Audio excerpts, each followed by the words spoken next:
What's going on, everybody? It's your host, CK Payne here. First of all, I want to start by thanking you guys so much for going and blowing up that first episode, our trailer episode, to kind of show you where this podcast is going and what we hope for it and what we're all about and what we're going to talk about. That being said, guys, also thank you so much for blowing up the social medias. As of right now, at the time of this recording, we have just hit 350 followers on Instagram. You guys are doing great. Also, the Instagram handle is at Official Bobby Turtle Podcast. We do now have a Twitter at Bobby Turtle Pod. Go give that a follow and go like our post on there as well for other episodes updates, as well as also links to all of our former episodes and future episodes.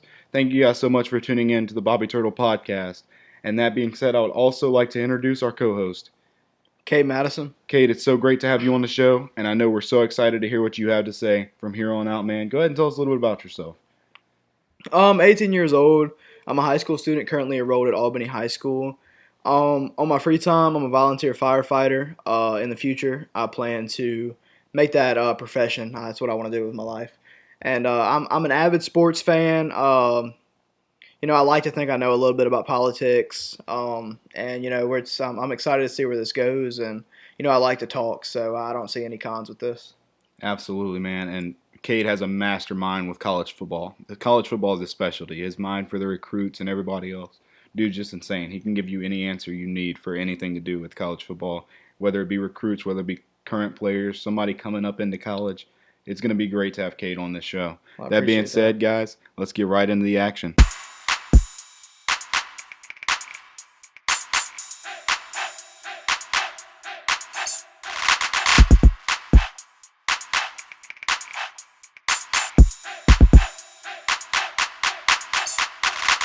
With that being said, thank you guys so much for tuning in to our first official episode of the Bobby Turtle Podcast. This leads me to the first question that we were asked. It comes from Dylan Baracco, a junior at Albany. He asked if DJ Metcalf is a top 10 receiver in today's league, and where do you think he will end up when his career is done? I think he's top 10 as of right now. He's probably 9 or 10 on my list. I think a lot of his success stems off of Russell Wilson and the fact that he's in a winning environment like Seattle, coached by a great coach named Pete Carroll. Right. We know that he's been historically good. Right. Pete Carroll is a really good coach. I think that's where all his success is stemming off of, realistically, as of right now. I think in the future he'll probably finish his career top 50. I think he falls off just like every other receiver, kind of like an Odell Beckham kind of deal. Okay, top 50. Okay, that being said, you did bring up Odell Beckham. Where do you think Odell Beckham ends up? And where is he right now? Right now, he's probably top 20. I think he finishes top 50. Right. I'm almost certain that the only thing that made Odell Beckham's career was that one-handed catch that he made against Dallas in 2016. Well, I mean, he did put up some pretty good numbers, but they haven't been consistent. Ever since he's went to Cleveland, he's kind of been a turd in a punch bowl. Right. And so to answer that question for myself, I do think DK is a top 10 receiver in today's league. I think if I had to rank him anywhere, and I'm slightly biased because he is on my fantasy team, I would have to say that he's probably like 3 or 4 this year. Too high. In today's league, I would say he's 3 or 4 just because of the numbers he's putting up. The guy's insane. And I mean, he's just running people over like it's nothing as well. The stiff arm that he put on the Bills defender was just nasty.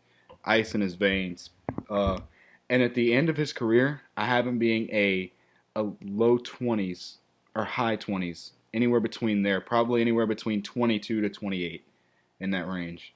Just because I think that no matter what, just because it's Russell Wilson that's throwing the ball to him, I think that he will eventually ask for a trade if Russell retires. Yeah, but before his time comes. You think he's going to connect with another quarterback like he connected with Russell Wilson? It just depends on how well that team is coached. Like if he goes to the Carolina Panthers with Joe Brady as their offensive coordinator, I feel like he could really work some chemistry out. I mean, maybe. Until you get rid of Spetty Bridgewater, you won't be too good anyway. Right. That being said, let's go ahead and talk about Monday Night Football. They had a doubleheader. The first matchup of the night was the Washington football team versus the Pittsburgh Steelers, where Washington took home a pretty impressive 23-17 victory, where they increased their record to 5-7, and Pittsburgh takes their first loss of the season to a team without a name. How do you lose to a nobody? That's horrible. I didn't expect that. I would have thought Pittsburgh won by at least 10 to 14 points. That's what I said, and I actually have a Fox Sports picking app, game pick app, and stuff like that, and I picked Pittsburgh to win by 20-plus points, and it was obviously absolutely wrong when Washington came back and took that 23-17 victory. Agreed. Also, that was Mike Tomlin's first loss, I believe, when leading at the half by 14 points or more. That's surprising. Really, I was really surprised to see really that. crazy. The play where they had the interceptions, Montez Sweat jumps up, blocks the pass. What do you think about that? Montez Sweat's a beast, man. He's so athletic, if you ask me.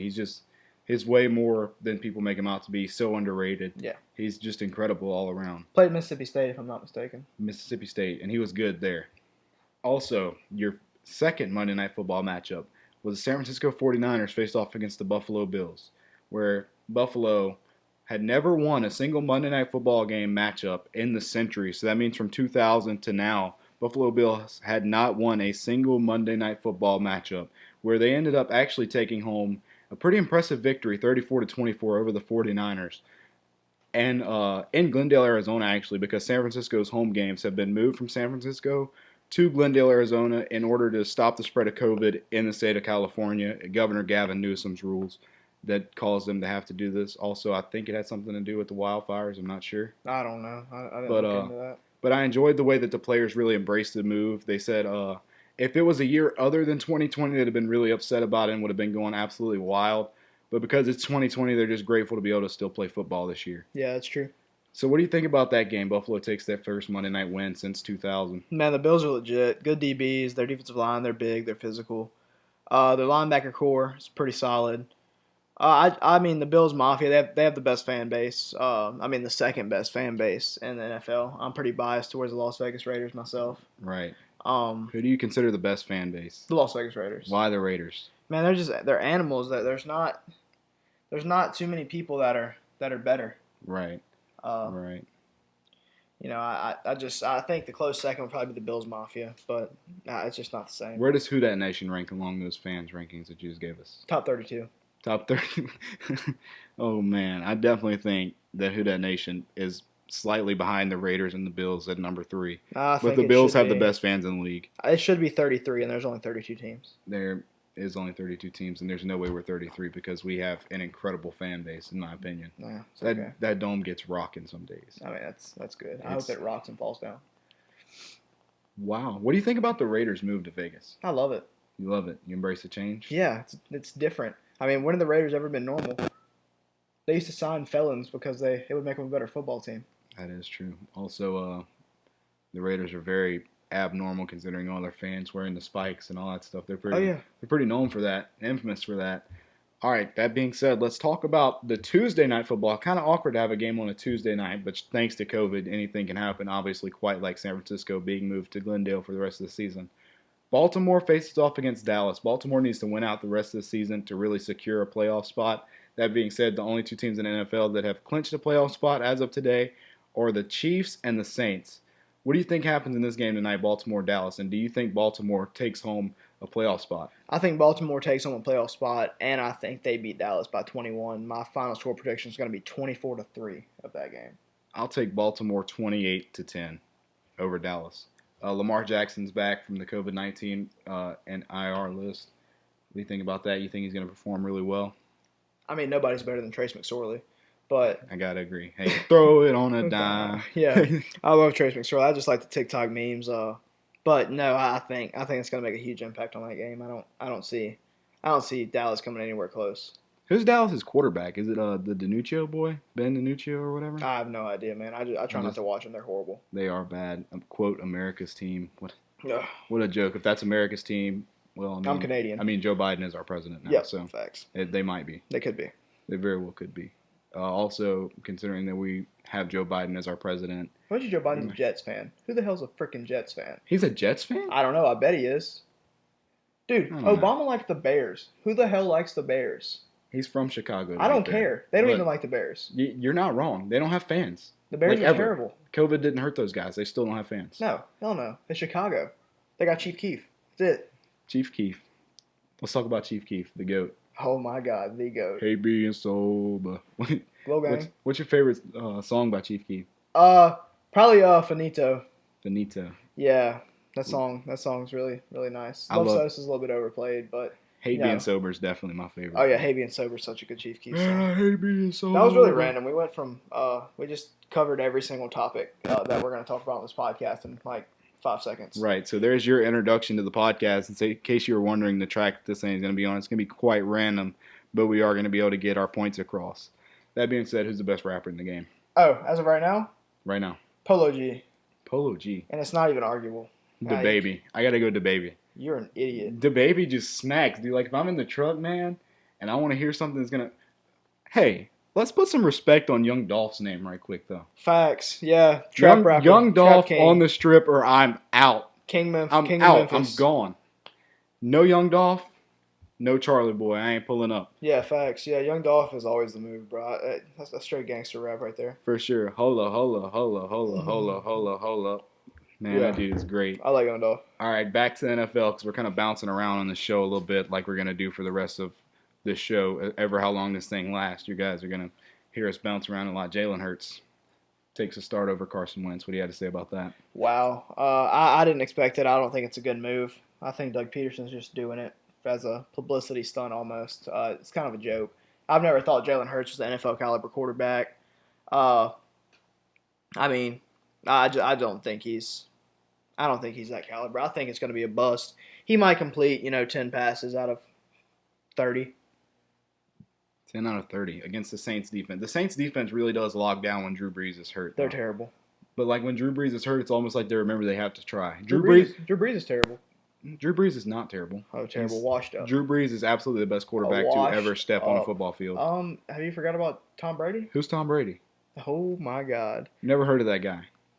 You mean the guy that got swept this year by the New Orleans Saints? The guy's a freaking goat, okay? The guy got swept this year by the New Orleans Saints? The Raiders beat the Chiefs and the freaking Saints. So, I don't even care. I don't care who else won because the Raiders did. We can't beat the crappy teams. We could barely beat the Jets, but guess what? We could damn sure beat the freaking Chiefs and the Saints. That is true. That is very true. We're so random. Let's go ahead and talk about that Jets game, the finish there. Oh, my God. Hail Mary.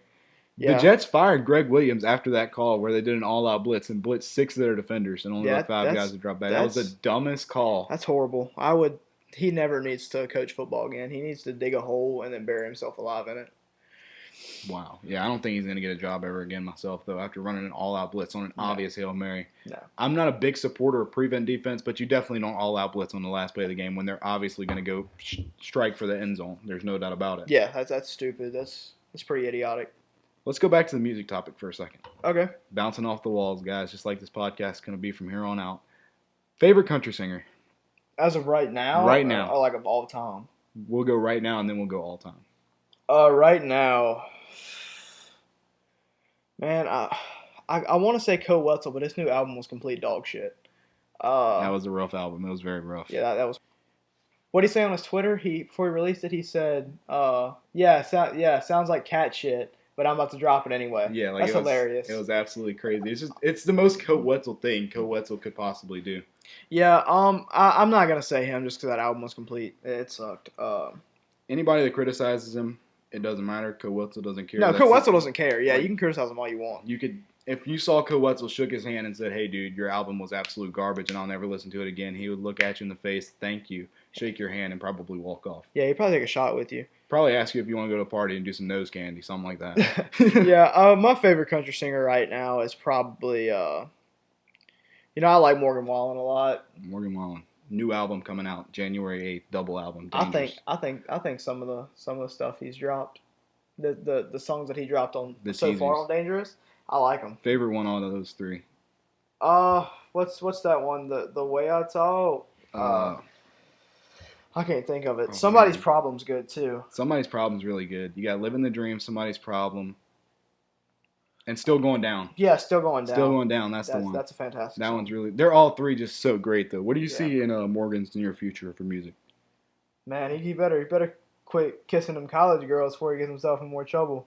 I don't know, man. Hey, they're all talking about, man, I'd love to make out with Morgan Wallen. I love Morgan Wallen's so beautiful. Morgan Wallen's so beautiful. All this type of stuff.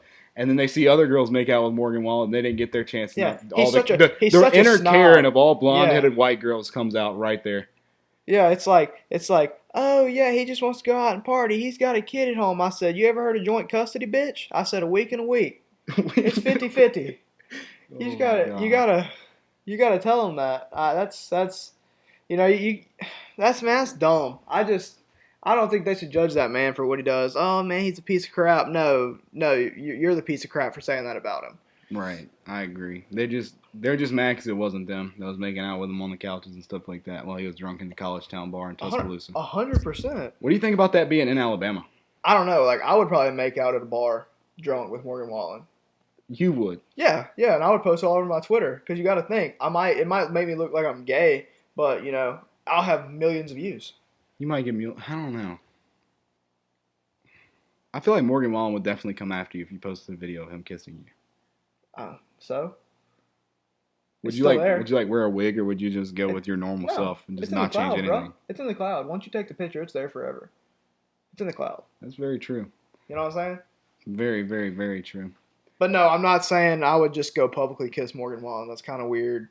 That's horrible. I don't even know why I made that joke. But it's just, I don't know. It's just something like it was something funny, I guess. Right.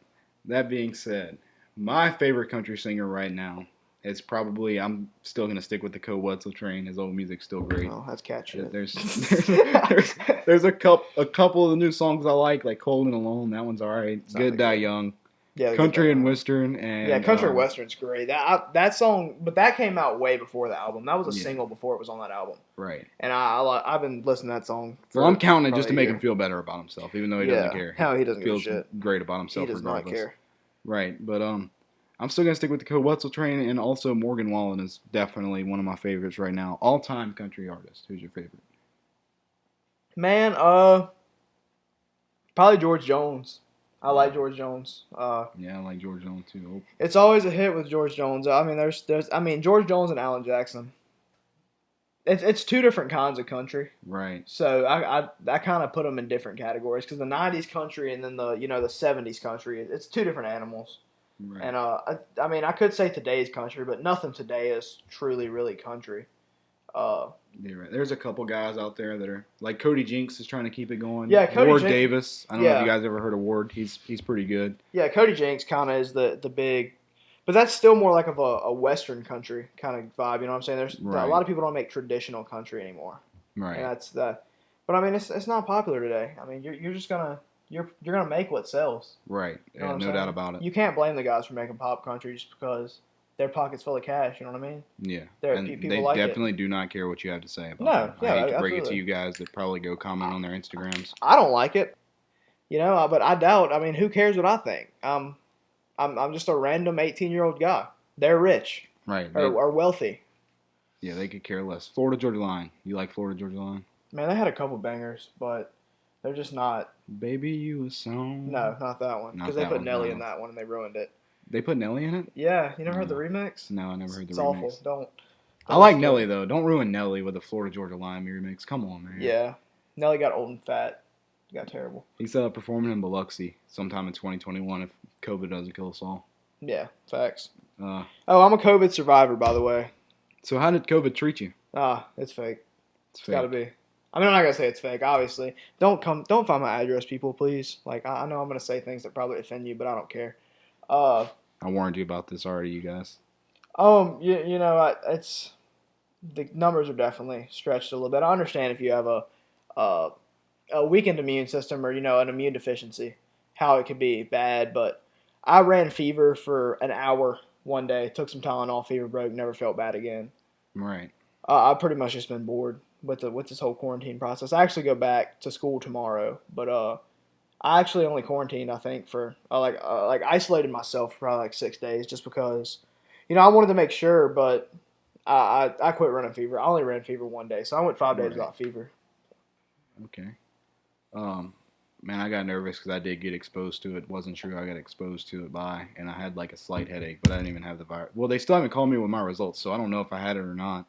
But it is what it is. I'm fine now. Whatever. That being said, let's go ahead and talk a little bit about college football. Bounce back to football for a second. LSU versus Alabama. 17 points for LSU. Bama dropped 55. Most Bama's ever dropped against LSU. LSU sucks. Bama's the best team in college football. Do you think they proved that? Yeah. I mean, what did they have to prove? They didn't really have very much to prove, but no. I mean, they've already proven themselves, man. They're the best team in college football. Nobody's stopping them. Is Mac Jones gonna do next year what Joe Burrow did in his senior year at LSU? Better. Mac Jones is gonna do better than Joe Burrow. Better. Well, no, I'm not gonna say better because Devontae Smith's gonna be gone. Right. He's a senior, so no, I'll take that back. He's not gonna do better. He's gonna put up numbers similar to what he's putting up this year. Okay. Which really are pretty solid numbers. Who Yeah. takes home the Heisman this year? Trevor Lawrence or Justin Fields. I don't see how they could give it to Justin Fields though, with Ohio State playing such a short schedule. Doesn't matter, man. He's been a baller. Yeah, he has been a baller, absolutely. Or Kyle Trask, man. I like Kyle Trask. I was thinking Kyle Trask, Trevor Lawrence will be the Yeah. top two guys. I'm not really sure who takes it out of those two. Does Trevor Lawrence go and turn his head towards the draft after this? Absolutely. He's the best. He's the best prospect to ever come out of high school. As far as I mean, a lot of recruiting analysts have said it. He man, he's an animal. He was what 6'5", 6'6", 225, same size he is now coming out of high school. Right. He's mobile enough, but he's not quite a dual threat. He focuses more on the pocket passing presence. He's got a cannon, man. He's accurate. He's long. I mean, he's solid. There's not a better prospect right now. I mean, I don't see how you couldn't take him number 1 overall. I agree. He's definitely going to go number 1 if he goes to the draft straight to the Jets, because the Jets absolutely tanked this season. I'm not sure if it was for him or if they're just that bad. What do you think? I don't think it was for him. I think they're that bad. Sam Darnold's terrible. That was a wasted pick. What pick did he go? He went pretty early. It was high. It was like 1 or 2. It was up there. Yeah, he was way high. So they tanked for him. Do you think?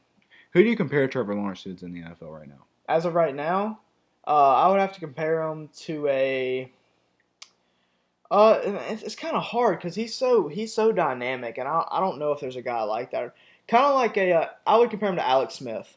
Alex Smith. Like an Alex Smith kind of quarterback. I think his arm's better, and I think he moves a little bit better. But as far as the way that they play in their play style, I would have to compare them. I'd lean a little bit towards a mix between Aaron Rodgers and Pat Mahomes. Okay, yeah, I agree. You mix the two of those, I think that's where you get Trevor Lawrence at. I think he's more of an Aaron Rodgers. I don't think I would even put Pat Mahomes in that category. But just with the cannon that Pat Mahomes has. Yeah, that's true. It's where I get the Pat Mahomes analysis from there. Yeah. That being said, guys, let's go back. College football. Coastal Carolina, BYU. First non-Power 5 team in college football playoff history to be in the top 25 and 9-0 face off. What do you think about that game where Coastal Carolina took home the win 22-17? Man, Coastal Carolina's cold. The Mullets versus the Mormons, and we know who the Mormons are, BYU. Coastal Carolina, all their linebackers have bleach blonde mullets. I think that's badass. I think that's incredible. That's awesome. I love it. That's America's team.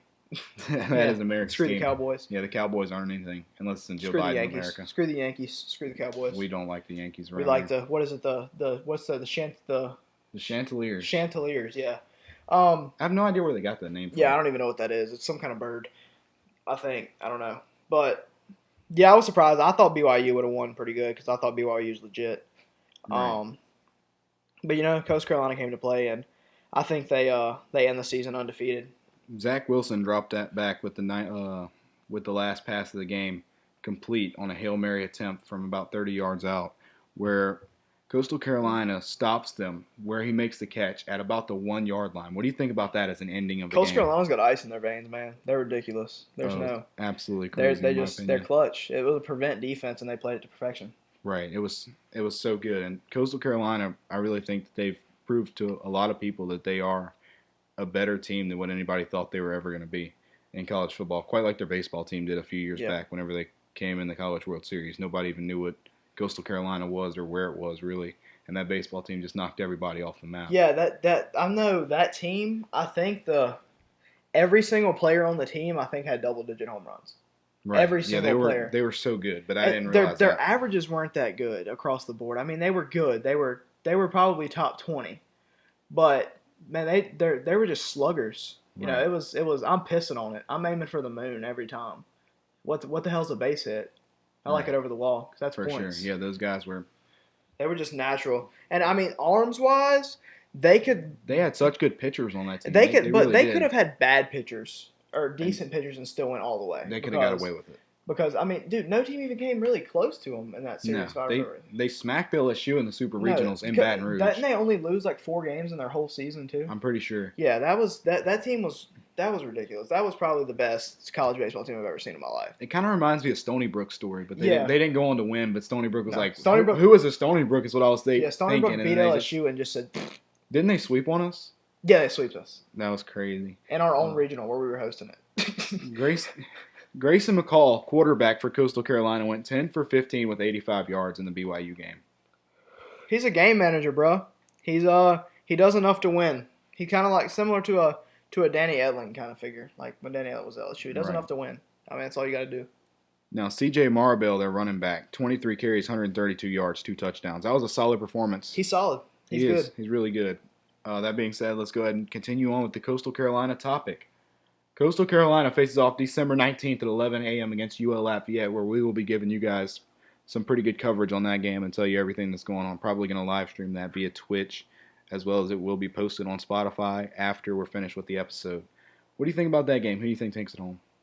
I got Coastal Carolina by 14, man. I know it was close. What month was that? Back in October? October 14th on Wednesday night they played.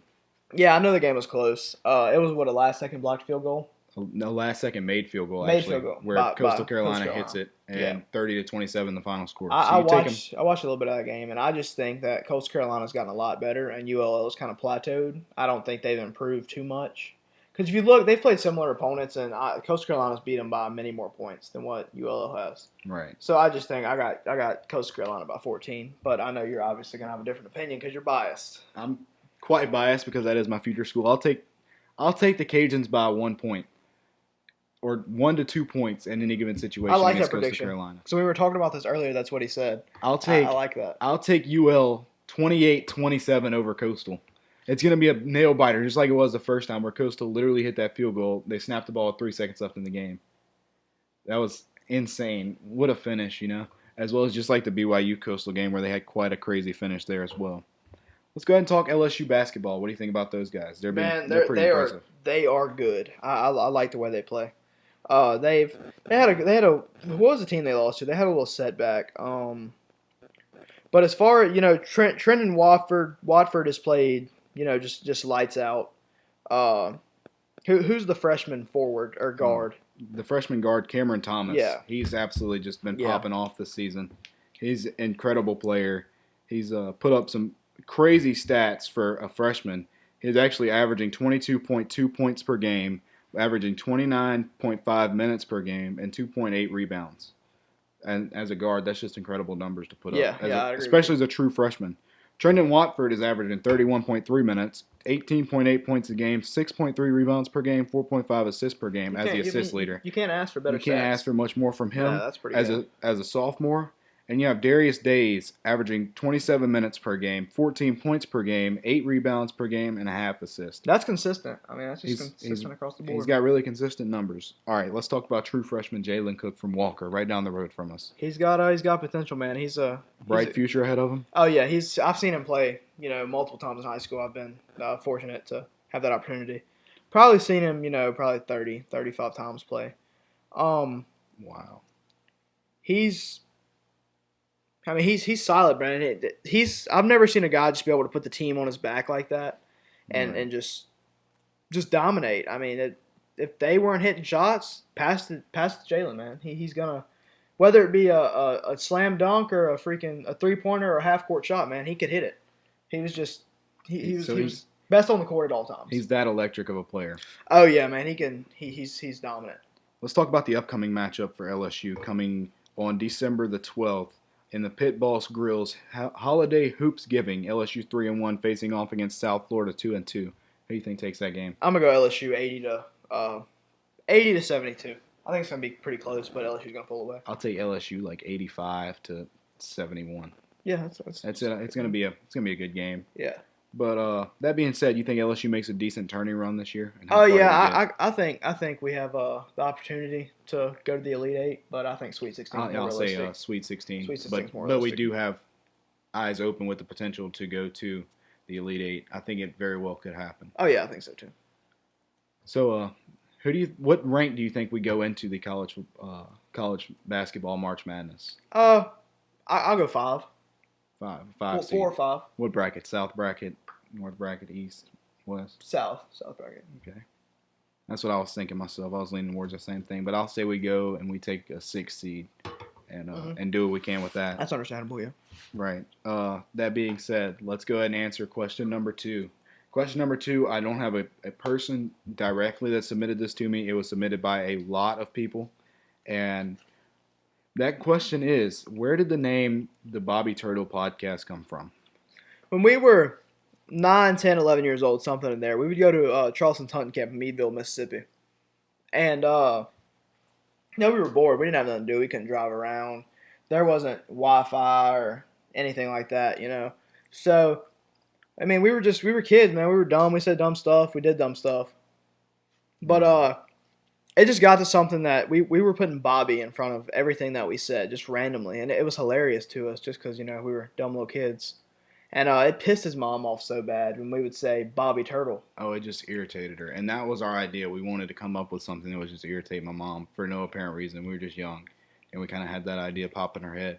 And we called it Bobby Turtle. And as Cade said before, the reason why we went with the Bobby Turtle Podcast as our name is because we wanted something that kind of related the two of us and our friendship, and also him being my co-host. And we settled on what's a better thing that really represents our friendship other than Bobby Turtle. Yep. That we came up with when we were way younger. And it's something that kind of stuck. Like, we bring it up every now and again. And we had a lot of different names and ideas and debates that we could have decided on, but we ended up sticking with the Bobby Turtle Podcast. And with that being said, you guys, thanks so much again for tuning into our first episode, tuning into this episode, which is the official first episode. Hope you guys enjoy the show. Again, submit questions to us whenever you'd like through Instagram, which is at Official Bobby Turtle Podcast, or Facebook, Official Bobby Turtle Podcast, or our new Twitter page at Bobby Turtle Pod. Thank you guys so much for tuning in. And that being said, let's talk a little bit about politics before we close this thing out. Hit me with it. What you got? Presidential election. Let's talk Joe Biden, Donald Trump. Do you think there's enough evidence there to overturn the, quote, steal in this election? Well, I sure hope so.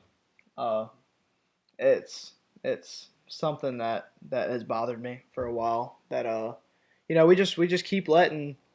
I mean, it's not all Democrats. We just keep letting the certain people take advantage of us as Americans and this election system, and it's exhausting to me. I think there's enough evidence to overturn it. I mean, it's apparent there's voter fraud. Yeah, I think we just need to go back and do a whole another voter audit. Like, we need to redo everything. I agree, but will that happen is the real question. And does the Trump campaign have enough evidence to potentially overturn this thing as time is really running out? So in 2000, Al Gore was named the president over George W. Bush until December, correct? Right. So the person who got George Bush elected, his attorney at the time was Amy Coney Barrett. Right, who Donald Trump just appointed as a Supreme Court justice. Yeah. So the odds are in his favor because the Supreme Court makes that decision. Exactly right. So if they come up with enough evidence. That being said, Rudy Giuliani, the Trump campaign attorney, tested positive for COVID-19 this week. Yeah. You think he makes a solid recovery from this thing? Our thoughts and prayers are towards you, Rudy. We definitely hope the best for you, man. And that being said, you guys, thank you so much for tuning in to the first official episode of the Bobby Turtle Podcast. We hope you guys enjoy. Again, please submit us questions so that way we can answer them in the next episode. And we can't wait to hear what Peyton Moody has to say on the next one that we record, which will be coming through probably tomorrow. Thank you guys so much again for tuning in. Turtle Gang, out. Yes, sir.